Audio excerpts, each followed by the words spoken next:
Hey, good afternoon, LinkedIn, Facebook, YouTubers, and the whole internet world.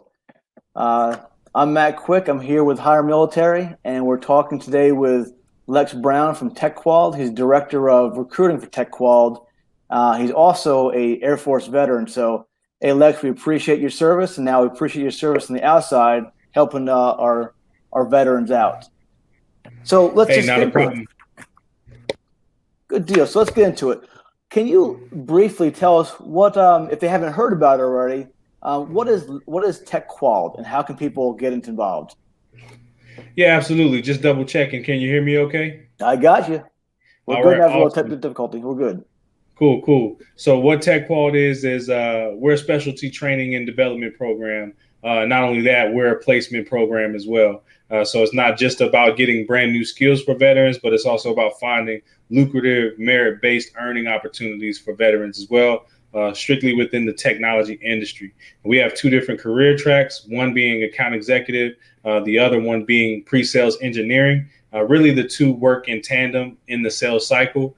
The only difference is the account executive builds the business case, the sales engineer builds the technical case. And so, again, they kind of consult with one another and help each other through the sales cycle to close deal. And so, what makes us special, we've been around since 2015. We were founded by Jim and Karen Sheriff, who collectively have over 30 years in the tech sales industry. They work for the likes of IBM and HPE.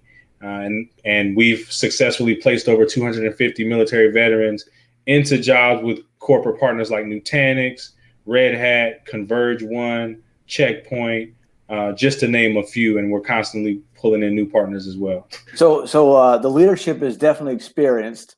Your Absolutely. experience, because I understand that you went through the program yourself, correct? Yep, that's correct. So which cohort were you? I was cohort 16, so not too long ago. We're in Okay. cohort 20 actively at the moment. So you liked the program so much, they said, you know what? Hey, recruit for us, right? Absolutely. I'm a guy that, I do content engineering and a few other things. I've co-founded some stuff in my past. And so really just hit it off with the CEO, Todd Brown, no relation, although we share the same last name. And everyone else on the team, Ruth Davis, McKenna Collins, Ryan Ketchum, who was in this position prior and has taken on another opportunity. But yeah, so it found me. Okay. Well, good deal. So tell us about how first of all, how was your transition to the military? Because you transitioned a few years ago, correct? Yeah, so I left active duty back in 2012, actually, and then I was totally complete with the military in 2014 when I finished my time in the Guard. And so I left the military with a bachelor's degree. I Okay. ended up getting my MBA in 2016, but with just my undergraduate degree, I'd done telecommunications, electronic communications work, and quality assurance program management in the military while I was there. And so I thought that the transition would be pretty seamless for me, that it wouldn't be that tough to find work. But of course, like many veterans have experienced, regardless of education and Yeah. background, some of it is us having to grow and adapt, and some of it is are outside external issues that organizations like HireMilitary and TechWalt are working to advocate and get change. So it was pretty rough going. It took me honestly about a good 2 years between 2012 and 2014 to really find my path again and to land on my feet the way I wanted to. And that was with Dish Network through another veteran, a retired chief master sergeant who hired me on there. And then as soon as that door was open, the floodgates were open, and I was able to really do what I need to And do. now you're just paying it forward. Now you're helping other Absolutely. veterans transition as well. So that's Yep. good though. So it took you a few years just to transition from the military. It's not Yep. just from the time you get out. It's an ongoing process. Yep. Absolutely. So how long is the Tech Qual training program? So TechQual training program is relatively brief in comparison to the transition journey. It's only 7 weeks, but it's a 7 weeks that's jam packed with content and opportunities to present and propose and prospect and do everything within a sales cycle. And then I like to bring a sports comparison. We cap it off We love with, sports. yeah, we cap it off with advanced boot camp. And so with the NFL right now, if it weren't for COVID-19, potentially the draft is coming up and whatnot. You have to go to the NFL Combine if you're a player hoping to get drafted, and you've got to do the 40. You've got to, do the bench press, and then you've got to do position-specific drills. If you're a quarterback, you're throwing passes, so on and so forth. And that's what our advanced boot camp is like. It's a sales combine where you have, hiring managers, coaches, and mentors, and people showing up, eating lunch with you, have coffee with you, but they're also there to observe, how do you handle yourself in mock role plays where you're negotiating and presenting and all those different things you'll need to do once you land a job. So I like that analogy, though, the combine. It's on next week, right, or some of that in a couple weeks. Yep. All right, good deal. So it's 6 weeks of training, and the best part about this, as I understand it, is it's remote training, correct? Absolutely, it's remote. It's not a 100% remote program, although we may adapt to one because, again, COVID-19. That's right. But 6 weeks, the first 6 weeks is all virtual. And then traditionally we hold a 3-day morning to night event called Advanced Boot Camp, like I mentioned earlier, in Dallas-Fort Worth, Texas. And so we do ask our candidates to show up for that. But with this cohort currently, it will be virtual. And depending on how things go, we may have to adopt the virtual 100% plan. This is our new normal, right? So we all have to adapt to this stuff. Right, absolutely. So some of the questions I get about a high-tech sales job is, well, I don't like sales. I can't sell. I don't want to be a used car person or salesperson. Yeah. Tell us briefly what is really a high-tech sales and how it doesn't compare to selling cars? Yeah, absolutely. Love that question. Great question. And a lot of people, when I do info calls, they do have that first impression until we have that conversation and sort of break the ice. I like to compare sales and technology. You're essentially a consultant and a trusted advisor, right? And we build our program based on the challenger sale model. And so there's 3 components to that we look for when we're vetting candidates and how we teach. Okay. And so the first component of that is teaching. You should be, if you're effective in your sales role in technology, you should be teaching something through the process. You're also tailoring the solutions because it's not a one size fits all, right? We're not just trying to push a product or a solution. We're listening. We're taking great notes. We're building rapport, right? We're finding out, what does our client really need? Even if they tell us they want one thing, we still want to have a conversation and uncover, maybe they need more, maybe they need less, right? So that tailoring the solution. And then the final piece is taking charge, right? Sometimes conversations can get derailed based on pain points, focusing too much on pain points or maybe focusing too much on the technical jargon. We teach our account executives to get out in the field and be able to take charge from start to close and make sure everything stays on track. That makes sense. So really you're not a salesperson. You're more of not business development, but you're a consultant. You're someone that solves problems for other people. And those really depend on the company that you get hooked up with, correct? Yeah, absolutely. All our partners, run the gamut in the industry. We have value-added resellers. We have Nutanix is one of our major partners, and they're a hyper-converged technology company. We have Checkpoint, and they're all about cybersecurity. And we have Red Hat, and so on and so forth. All these companies do so many different things, and their focus, as you mentioned, depends on what your role would be if you get placed with them. So what is your background in the military or life that got you into this role? Yeah, absolutely. My background is telecommunications and information technology. I'm a Six Sigma. So you're an IT guy, right? Exactly. I come from the background, mostly hardware, some on the software side, but fiber optic cabling, VoIP, which is the voice over internet protocol, some of the networking, network security, all those different aspects. I did that in the military, ground radio communication, so on and so forth. And so I just kind of carried that on into my career after the military as well. I got into operational leadership, and that's what I did at Dish. That's what I did at a company called Mobility. And then I did a little bit of a different thing when I went to Amazon, where I was operations and logistics, but still there was a lot of technical aspect to that job as well. So that's what kind of drew me. And because I had relationships with salespeople in technology, specifically at, mobility, for instance, I worked hand in hand with them because I had a client facing role, with different carriers like Sprint and some of our other customers. And so I was essentially almost like a sales engineer. Okay. And I watched the account executives and how they did their work and how they were able to earn, how much, fun they were having. And yes, of course, they have their challenges too, but it was just something about that role that attracted me. And so, when I found TechQual, it just made sense to me. So we have a lot of people that don't have IT backgrounds. They're like HR, training development. They can be police officers, the whole gamut, supply, logistics. What would you tell those people that maybe they should consider this job as a sales consultant or account manager? Yeah, a lot of times the non-technical backgrounds do the best, right? Because Hold on a second. Say that again. Yep, a lot of times the non-technical background candidates actually Listen up. do the best, right? Because as account executives, and the reason being is because they don't get caught up in unnecessary details, right? I'm a tech guy.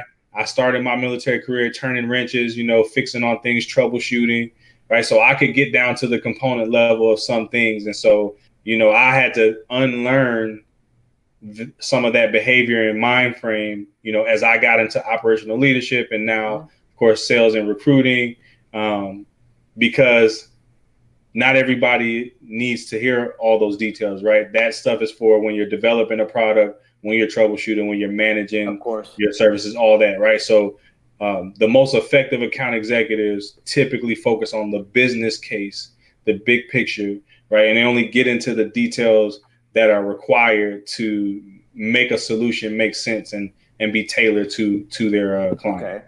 So the best background isn't necessarily the IT, but it could be anything. I got a question from Felicia Morales. She asked, do you provide sales training for veterans wanting to break into sales roles? I guess the question, because we focus so much on transitioning folks, do you actually help the veterans out as well?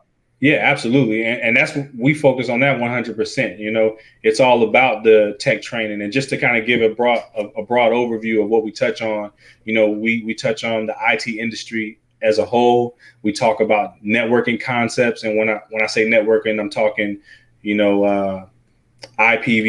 IPv5, cybersecurity type of course material.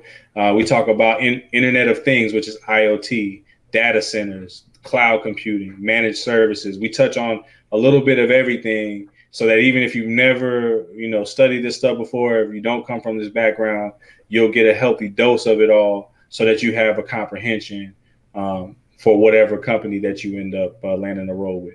Makes sense. So again, I'm on here with Lex Brown from TechQual, Director of Recruiting. We're still going to discuss all this stuff. Is there an ideal candidate that may want to get in this role if they're not sure about? What's your ideal candidate?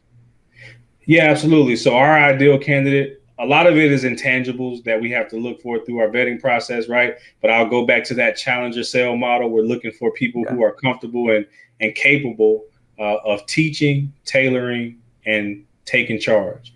We're looking for people with some dynamic personality. That sounds like a military guy right there. All day, or right? Girl. And I'm glad you said that because I want to make sure I hit the word grit and resilience. Those two components that, are ingrained in every military service member, right? That grit and resilience is necessary in sales, especially in tech sales, because sometimes, the sales cycle can be long and drawn out, right? It might take you a few months. It might take a whole year to close a deal. You might have to have a lot of meetings. You might have to do a lot of different conversations and iterations in the process in order to get a win. But if you have that grit and that resilience, which veterans typically come with, obviously you'll be built to win. And then again, that teaching, that tailoring solutions, that taking charge.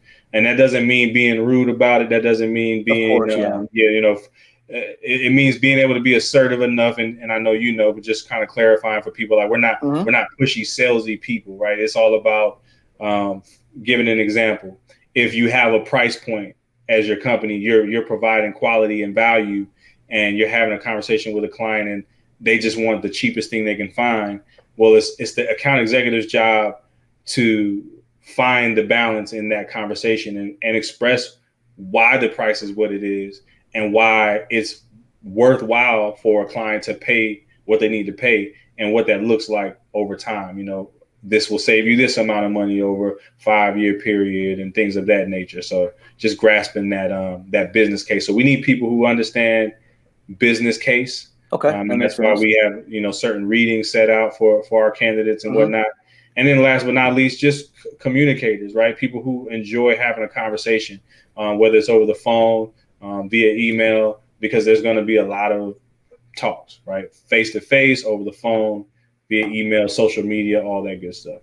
So again, because this training is actually remote for the most part, yep. Are there weekly meetings you guys attend through Zoom or whatever? How does that work? Yep. Every week for the account executives and the sales engineers alike, they have 2 separate days each week. So Mondays is typically account executives. Every Monday they're doing a live forum. And actually that live forum for cohort 20 is going on as we speak. So they get on for about an hour and a half. Sales engineers have their hour and a half on Wednesdays. And so what that looks like is a review of the course material that you've done at your own pace throughout the week prior. And then also, reviewing of quizzes, reviewing of case studies. And then the best part is all the coaches and mentors that get on live to have conversation, to share their experience, to give insight. And then we have breakout sessions. So it's just as interactive as if you were in person. Okay. Not only do you have the big group where you're getting the lecture, essentially, but then you have the breakout sessions where everyone's able to have an opportunity to pitch or present or, whatever the exercise is, and then also provide feedback to their peers in that breakout session as well. So you can collaborate amongst your cohort, right? Absolutely. And how many people are in a cohort? So typically we try to keep it around 15 to 20. We teeter around, it all depends. So there can be anywhere from 10, right, at the lowest, 25 at the absolute maximum, because we do try to keep the cohorts at a reasonable size, because ultimately the goal afterwards is to get everyone placed as well. Now, I'm not saying that this will spur more applicants, but it may. So would you consider increasing that or not? Yeah, we're definitely looking at increasing that. We have recently adopted a new business model that's, beneficial not only to us as an organization, but mostly for our candidates, because it opens up the hiring pool now for other companies. And so I'll touch on that a little bit later, but absolutely, we're looking for whatever veterans that qualify, that are placeable, that are coachable. Absolutely. All right. So I got 2 questions right now through Facebook and LinkedIn. One first question is, how do I get involved? How do I get the process started? I'll take the first part of that. Second part's yours. Yep. So the first part is register with HireMilitary.us for an account. Do that and then send myself your resume. Once I vet your resume, I'll gladly send that to Lex. He'll actually schedule a phone call, which happens when? Yeah, so the phone call happens, it's only about a 15-minute phone call initially, right? And so again, after you're registered, if you're still active duty currently, you need to be, through the DoD Skill Bridge portal first and be registered there first. Once Matt sends me your resume, that's when I'll reach out with a link that you can schedule an info call based on your availability and mine as well. And then we'll take it from there. We essentially have 4 phases in our interview process after the info call that we go through to get to the selection board for the info call. So it's 50. So those who are listening, it's 15-minute call with Lex Brown. At that point, you'll know whether you want to pursue this or not. Correct? Absolutely.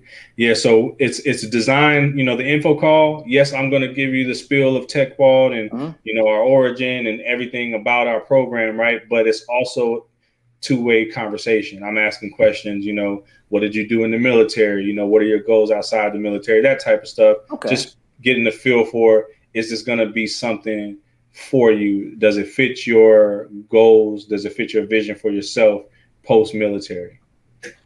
Now I'm getting a bunch of questions on compensation. That's Okay. gonna be high in their mind because people want jobs when they leave the military. They want their family secure, those kind of things. Yep.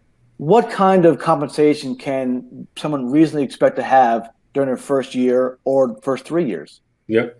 Very, very great question. And let's set the table first, and then we'll talk big picture, I right? like that. Set the Yeah, table. set the table, right? So, first and foremost, coming through our program, if you're coming from an officer background, probably going to be on par with what you're earning, right? If you're coming from enlisted, definitely going to get a jump in what you're earning, right? So, 120,000 on target earnings, OTE. That's the base that we set as an expectation of what to expect from an offer from one of our partners. And what that typically looks like, it typically gets split 50-50, meaning 50% base salary, 50% commission. So the average candidate is probably going to get a 60K base, 60K commissions, right? Now, the beautiful thing about tech sales is there's really no cap in your earnings with commission. Mm-hmm. There are certain things about compensation that you learn through our program that I learned about, like accelerators and things of that nature that completely take your income to another stratosphere, right? But we also set the expectation of, hot dogs, hot dogs your first year, right? And then your second year, you start to get into those steak dinners on a regular basis. And that's how we set the expectation for the money, because you will have a comfortable enough base at that minimum 60K ish, right? But it's also going to keep you hungry that you're going to go out there and perform, right? So this is not one of those sales jobs where, you can probably Google some or get on Indeed, right? You'll see very low base salaries, 35K, something around that range, or no base salary, right? 100% commission. We offer none of those roles. Our roles are all have some sort of security blanket with it. That makes sense. So now people are talking about, okay, $60,000 is good salary, good commission. What is the selection rate, would you say, for those that actually get into the program? So we are very selective, right? I would say we probably accept about 10% at this point, 10 to 15% of applicants. Wow, 10%. And again, it's because every cohort is very small. We have 5 cohorts a year, and we want to be very strategic because we want everyone to be successful, right? We're setting up everyone for success. And right now, our placement rate after graduation is about 85%. We're proud of that number, and of course, we want it to be 95%, 100% if we can push it. But obviously, there's some, location is a big component of that, and that's another part of the conversation we can have later. Of course. Back to that question you were asking about candidates we look for. Mm-hmm. We do really, really like for geographic flexibility, just like the military, because the more you're open to, see where opportunity takes you, the more likely it is you'll get placed faster, sooner, and with potentially more compensation, right? But if you do have geographic restrictions, hey, you served at this point, you've gone where the mission dictates, all your career already, and we will work with you and we'll figure it out. But I just wanted to throw that out there as well. That makes sense. Are there hot areas where the majority of these roles go into, like Austin, Texas, San Antonio, those areas? It all depends on timing, to be honest, right? Okay. Because different times of the year, every year can vary, but obviously, let's throw it out there, the triangle, right? Washington, D.C., Maryland, Virginia, of course, New York City, we're talking Chicago, Los Angeles, San Francisco, Seattle, Denver is a hot market a lot of times. And then we've got markets that people might not think about, like Albuquerque, New Mexico, Billings, Montana, right? We have companies that are hiring a lot in those areas. And then of course, Atlanta, Miami, Orlando, we can throw all the good spots, right? Yeah. South. Dallas, Houston, Austin. So, I mean, any market you can think of, we can find a role and more than likely have openings there. So the training itself, that the Launchpad Academy is remote for the most part. Yeah. That then leads to your DoD Skill Bridge internship, which is your placement with the company. Yep. So are any of those internships remote, or are all those just where they're at? Some of them are remote, yes. Not all of them, but some of them are. I can't speak to specifics because every organization, Of obviously, course. that's a different conversation with each candidate. But I know most recently we had a DoD Skill Bridge candidate that had an option for a remote internship with one of our newest partners. Okay. And I haven't heard if they've accepted it or not yet. But yes. We're still waiting too, so I'll get back with them today. All right, cool. And I guess as the world is becoming more remote, do you foresee more remote opportunities in the near future or as we grow? Yeah, 100%. But I will pump the brakes and say more than likely starting out, it won't be remote right away, right? But if you get in there earn and you that title, show right? exactly, once you get in there, you show and prove, and build that trust internally with that organization. 6 months to a year, they're gonna cut you loose, right? Because ultimately, this is a job that has a lot of ambiguity sometimes, right? Okay. Which is, for people that have that entrepreneurial spirit like myself, you want that because you like to be able to have impact on the decision making process and things of that nature. But it also has a lot of flexibility, right? A lot of the tech qual alumni, if you guys reach out and you get on LinkedIn and just type in tech qual, you'll see a bunch of alumni, and they'll all tell you, that work-life balance is a big deal here too. And I don't know if that's a question that was going to come up later, but I'll touch on it really quickly. Okay, go ahead. Some of the misconceptions, aside from, hey, I don't want to be a car salesman, I don't want to be salesy, is also people think that they're not going to have any work-life balance. I've got to travel most of my life, right? Exactly. And it's actually sort of the opposite, right? You get one or the other. You're either you are traveling and constantly, doing what you need to do. And when you're not, you typically work from home, you work remotely, you get a lot of time with your family. You get some leeway as well with your schedule. So for instance, if you're a productive person and it's 2 p.m. on a Thursday and you don't have anything else going on and you feel like getting around the golf in, that's at your discretion. Again, of course, depending on your employer. If you're a higher performer, right? And as long as you're high performing, you're doing what you need to do. Nobody's trying to control every minute of your day. Now, obviously, just like with anything, if you're not doing what you need to do, then here come the micromanagers, right? Absolutely. But there is that work-life balance, and that's one of the things aside from the merit-based earning, which means you can basically you eat what you kill, right? The more you do, the more you make, and also you have control over your schedule. That makes sense. So I'm looking at more questions here. So I'm looking down for a reason. I'm on my phone and computer here, so I'm looking around. Some more questions. Is there a certain rank that you're looking for in the military that could actually do this better than another rank, for instance? Now, rank doesn't matter on the outside. Yeah. But some people hold on to it so much they want to ask that question. I mean, it's a great question. It's legitimate. I mean, I'm a prior enlisted guy, right? And since then, I'm on par now with a lot of the officers. Why? Because I have my master's degree now. I have some experience. But if you were a captain, or a second lieutenant, or major, or anything like that, obviously your level of experience and leadership is definitely different than like a staff sergeant, of right? Course. And so, yes, that's going to be more attractive to some of our employers. We have one partner in particular. They love prior officers with security clearances, especially top secret clearances that are still active, just coming out because they are very focused on the DoD government sector. Okay, that makes sense. And those are the best relationship builders. They tend to have contacts. They tend to be able to do very well. They're already comfortable in that C-suite environment of the government ranks. But there's also, on the flip side, opportunities and roles that are much better fitting for warrant officers or prior enlisted people versus the officers because of the nature of what the role is. So, okay. So we've gone about a half hour now. I just want to reiterate, this is HireMilitary on with Lex Brown from TechQual. He's director of recruiting, and we're looking to gain some resumes, some candidates for his next cohort. And so far, I've got 3 resumes coming your way. Nice. So they're actually pouring in. It's pretty nice. I haven't given my information out yet, so they're actually going to the website. They're checking it out. Awesome. So some more questions pouring in. So the DoD skill bridge, this is actually not.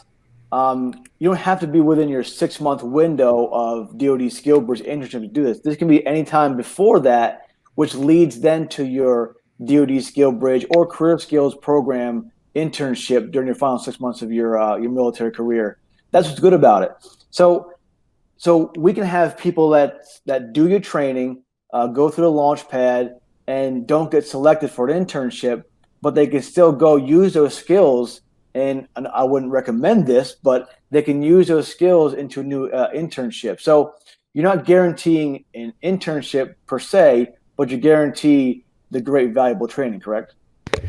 Yeah, that's correct. And I want to speak on that not only from an internship perspective, but of course, tech qual from a broader perspective, positions too, right? Nothing's guaranteed in life.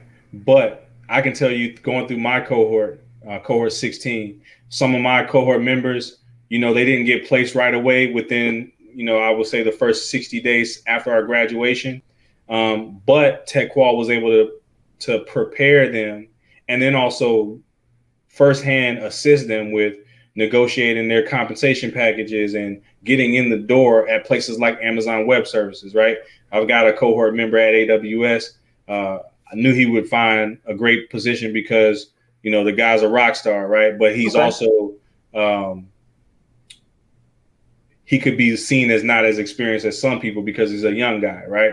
But nonetheless, now he's at AWS. He's really happy there. And this was not a company, obviously, that's a contracted partner of ours. Of course, yeah. So I say all that to say, even though there's no guarantees, typically we work wonders a lot of times, not only with our corporate partners, but even outside our partnership, especially now with our income share agreement model, which is the ISA model for not interns, not skill bridge, but all other candidates. Absolutely, because internships, there's no pay because you still get paid from the military. I got a comment here from Joseph Jeff Avanzano. He says it's all about selling yourself and building relationships. Then the sales itself become easy. Is that accurate? Yeah, absolutely. So to me, sales become easy when there's no pressure on you. And I don't mean that by there's always deadlines, right? There's always timelines. Yes. There's always a budget, right? But, I'll take the compensation, for instance, right? We talk 120 OTE. Now, everybody's comfortability level is different, right? To some, 60K, that's really nice cushion, right? To some, depending on where you live, of course. Yeah. To some might scoff at 60K. What I look at it is if you are comfortable with your products and services, you understand the business that you're working for and representing, and then you also are comfortable with what you are able to take home and provide for yourself and your family, even in spite of a deal being made, right? Now it's all conversation and relationship. It's all just, hey, Matt, what I mean? I'm talking to you on a regular basis now. Yep, that's right. Yeah, we closed the deal 6 months ago, but what else you got going on? And we're still teaming. Exactly. If I build that rapport with you, you're reaching out to me on a regular basis when you have a need or a question that might turn into an even bigger sale or at least an add-on, right? So it does become easier because relationships obviously get stronger, and people then you also get inbound. That's what I'm trying to get at. You start getting inbound sales versus having to be outbound so much.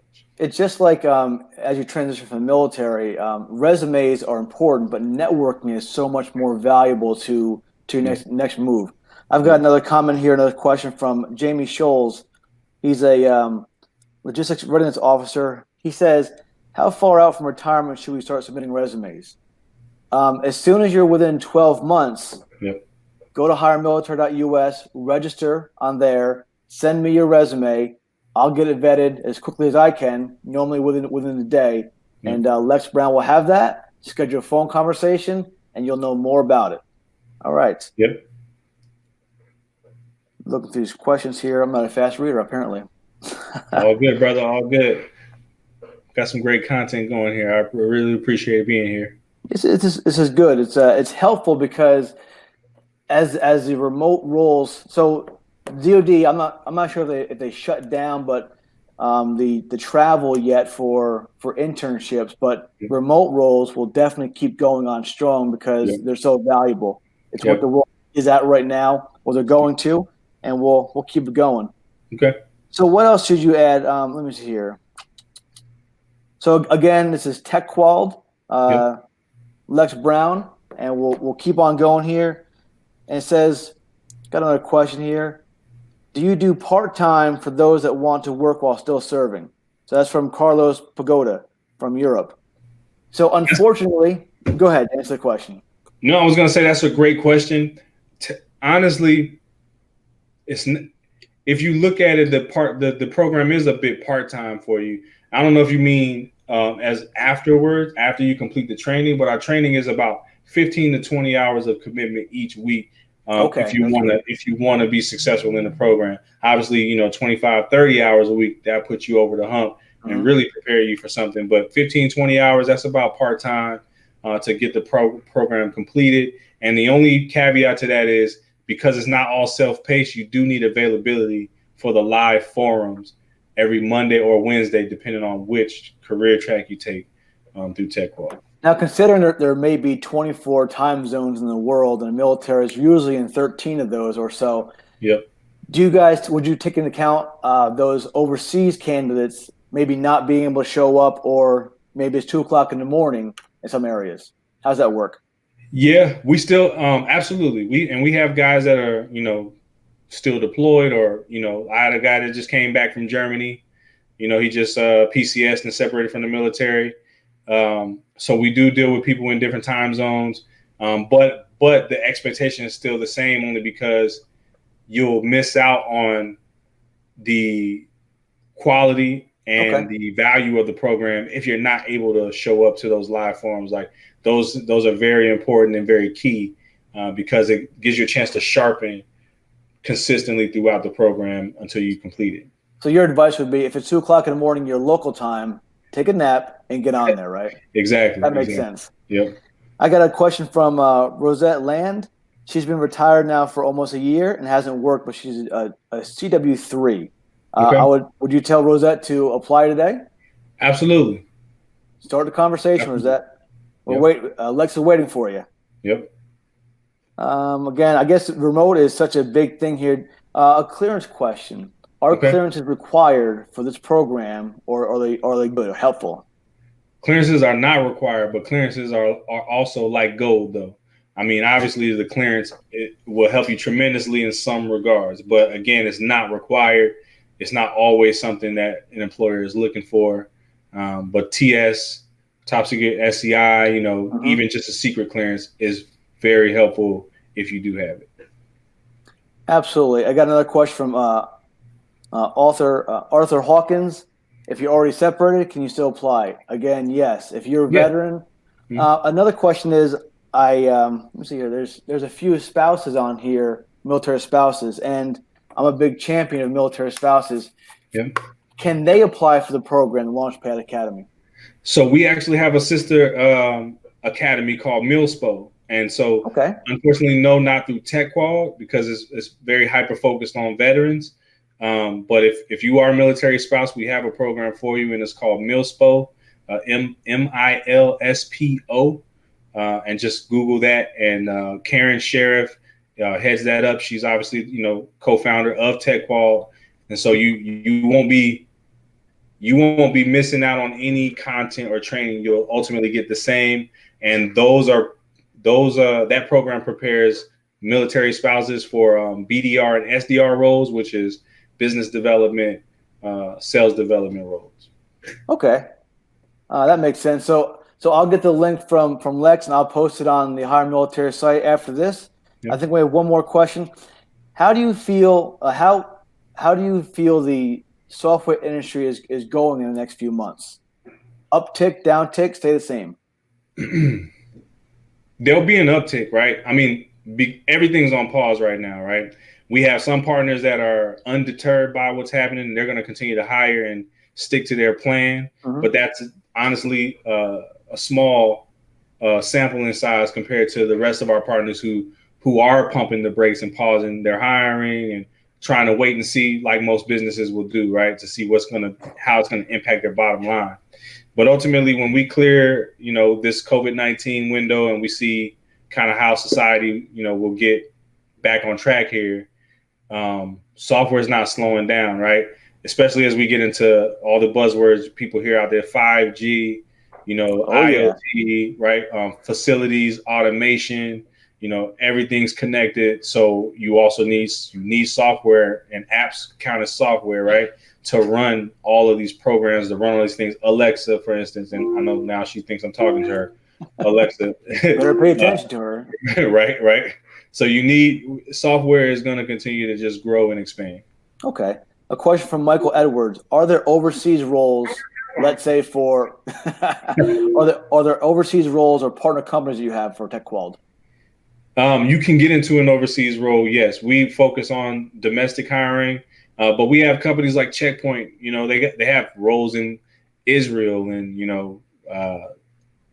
I don't want to misspeak, but Germany. Like I know there's overseas roles. Oh, Empirics, Snyder Electric. They're a French company. And we work with them. They're one of our biggest partners. So yes, there are opportunities overseas, but typically through TechQual, you may have to land first domestically, and then once you get that 1 year or so under your belt, you can then transfer. That makes sense.